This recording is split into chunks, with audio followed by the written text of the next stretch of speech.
चलिए दोस्तों, जैसा कि हम नंबर सिस्टम का क्वेश्चन लगा रहे हैं कई दिनों से, तो उसी के क्रम में आगे क्वेश्चन एक आया है। ये दिल्ली पुलिस परीक्षा 2010 में आया है। 48 को किस संख्या से गुणा करने पर प्राप्त गुणनफल, यानी 48 को हम किसी संख्या से गुणा करेंगे। इसी साल लिखते जाते हैं, 48 को हम किसी संख्या से गुणा करेंगे। किस संख्या से गुणा करेंगे हमको पता नहीं है, यक्स मान लेंगे, या यक्स मानने में आपको दिक्कत आ रही है तो क्वेश्चन मार्क लिख सकते हैं।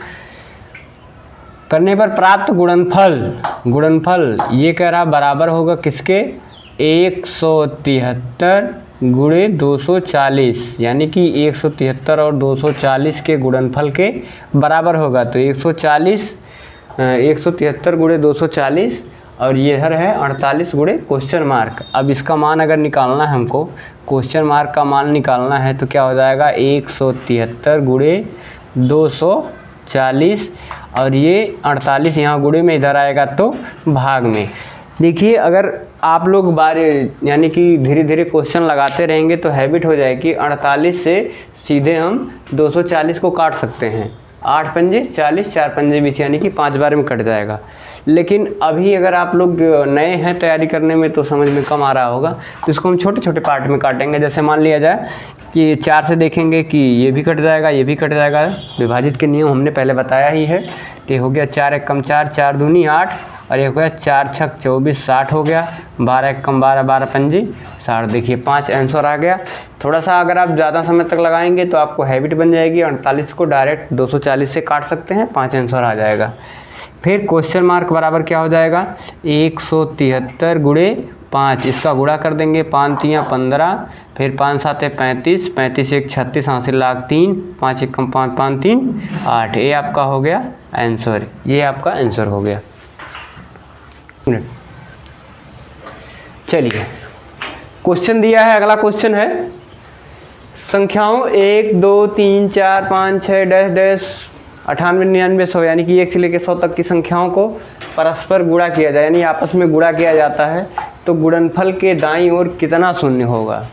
यानी कि 1 से लेकर 100 तक की संख्याओं को हम गुणा करेंगे तो उसके दाईं ओर कितना शून्य आएगा, कितनी बार शून्य आएगा। जैसे 100 में 2 शून्य आता है और 1000 में 3 शून्य आता है। इस तरीके से कितने शून्य आएंगे। तो चलिए देखिए इसको कैसे हम लगाते हैं। जैसे हमने मान लिया कि 1 से लेकर के और 10 तक की संख्याओं को अगर हम गुणा करेंगे तो कितना शून्य हो जाएगा। जैसे 1 हो गया, 2 हो गया, 3 हो गया, 4 हो गया, 5 हो गया, 6 हो गया, 7 हो गया, 8 हो गया, 9 हो गया, 10 हो गया। इस पूरे का अगर आपस में गुणा करेंगे तो हमको कितना शून्य मिलेगा। ध्यान दीजिए, एक शून्य तो यहाँ पे है ही ऑलरेडी। इसमें से आपस में बारी बारी से गुणा करा के चेक करेंगे कि किसी का गुणा करने पे 100 आ रहा, तो देखिए 5 दूनी 10, यानी इसका इसमें गुणा करेंगे तो 109 आ रहा जा रहा है। यानी कि इन दोनों के बीच में, यानी 1 से लेकर 10 तक का गुणा करेंगे तो ये आएगा 2 शून्य। इसी प्रकार 11 से लेकर के 11 12 13, 11 12 13 डैश डैश 20 तक करेंगे तो कितना आ जाएगा, इसमें भी 2 आएगा। उसी सेम प्रक्रिया ध्यान देंगे, 15 का 12 में गुणा करेंगे शून्य आएगा, क्योंकि 5 दूनी 10 होगा। फिर ये 21 से लेकर के 30 तक, इसमें भी 2 आएगा। इसी प्रकार आगे क्रम करते चलेंगे तो ये हो जाएगा 81 से लेकर के 90 तक, इसमें 2 आएगा। और 91 से लेकर के 100 तक, इसमें 3 शून्य आएंगे। क्यों 3 शून्य आएंगे, ध्यान दीजिए, इसमें तो 2 शून्य यहाँ है ऑलरेडी। उसके बाद 95 का 92 में गुणा होगा तो 5 दूनी 10, 1 शून्य और आ जाएगा तो 3 हो गया।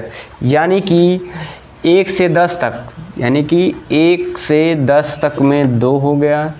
फिर 21 से 11 से 20 तक में भी 2 हो गया।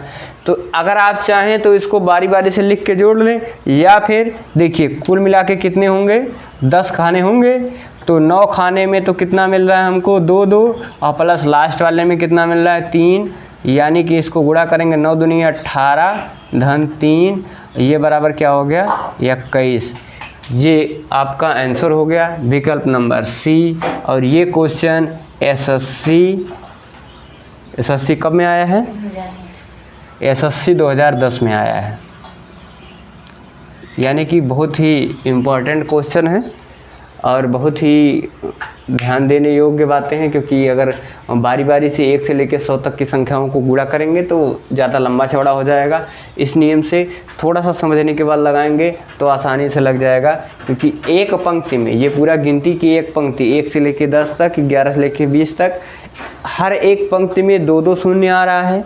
लास्ट वाले पंक्ति में 3 शून्य आ रहा है, तो टोटल 9 पंक्तियां हैं जिसमें 2 आ रहा है। एक पंक्ति है जिसमें 3 आ रहा है, 9 दूनी 18, 3 21, 21 आपका आंसर हो गया।